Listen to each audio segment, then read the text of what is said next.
We're about to test one of the greatest cars in the world. On a track, its acceleration is seemingly endless. The engine management system is more sophisticated than any PC. It's a four-door saloon that does 200 miles an hour. It has a spec that reads like a Formula One car, complete with a V10 engine and a 7-speed gearbox. It's yours for £62,000. This is BMW's mighty M5.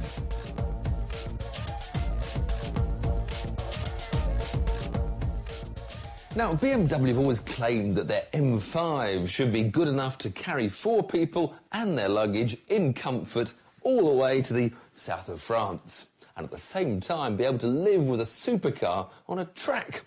So I've been trying to work out how to put their claims to the test, and I think I've sussed it. We're up here in Salisbury, so it's a nip down to Portsmouth on the ferry, over to Caen, and then bomb down through France to visit a little town which has a street circuit I always dreamed of racing on but never did. Pau.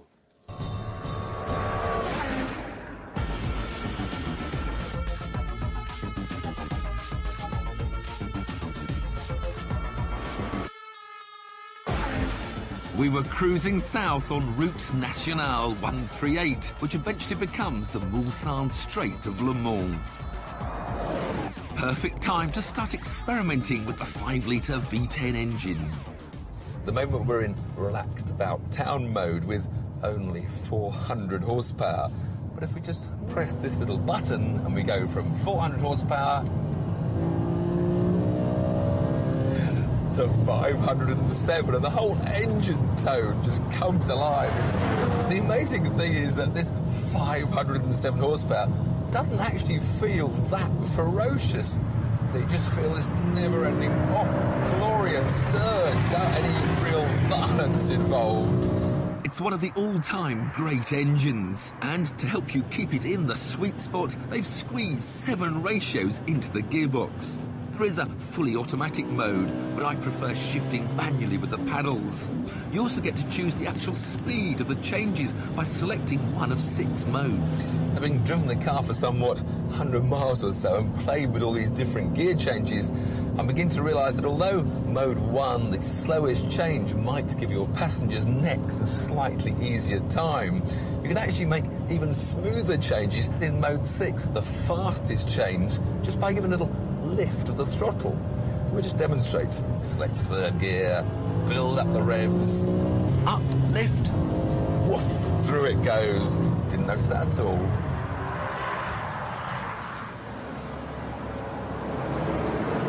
Well, blasting up and down through the gears, the computer tells me I'm only getting about 15 miles to the gallon, but then for this sort of performance, that's not really that bad.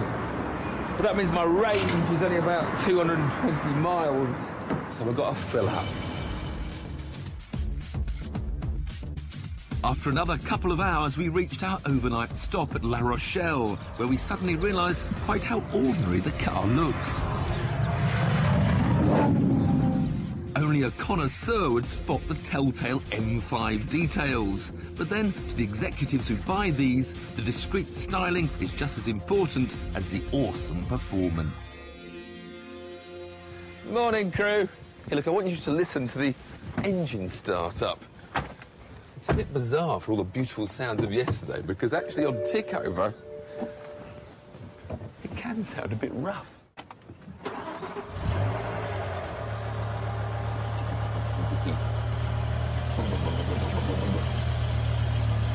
Hardly much trying V10 until you just press the throttle there.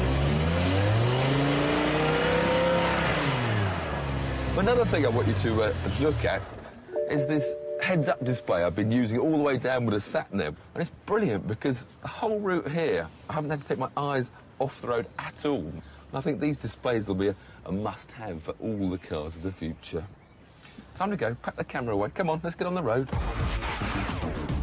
Considering that a Ferrari 575 has just 7 extra horsepower and yet costs nearly 100 grand more, the £62,000 M5 is a bit of a bargain.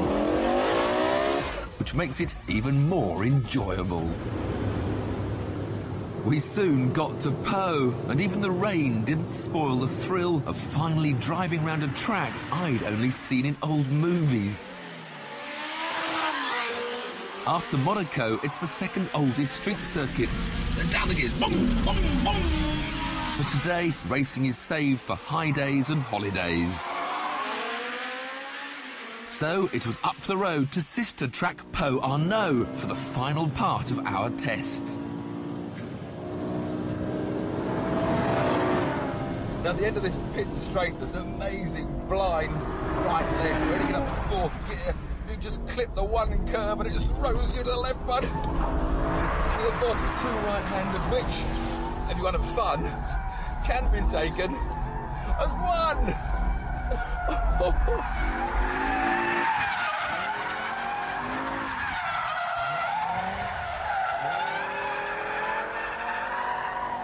Understeer there at high speed, oh, with a snap of oversteer at the end. This is a hell of a track.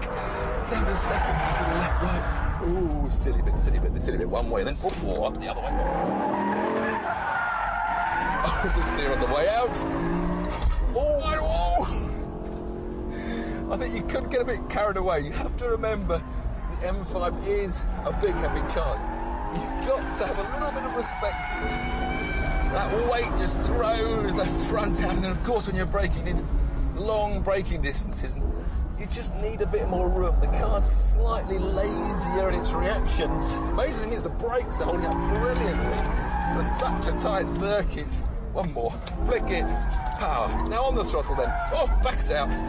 Catch it on the throttle. Bit more throttle. Now lift off the throttle as we dive into the corner.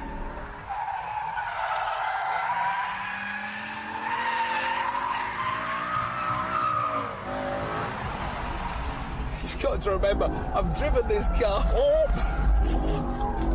Concentrate, Tiff. You've got to remember, I've driven this car all the way from England with all our luggage and the camera kit, and now I'm doing this to it. What a car! Whew. It's got heart beating, that's for sure. Unfortunately, the waiting list is such that if you ordered one today, it wouldn't arrive until mid-2007. However, join us in a moment and we'll show you a way of getting an M5 fix a bit quicker with our latest fifth gear competition.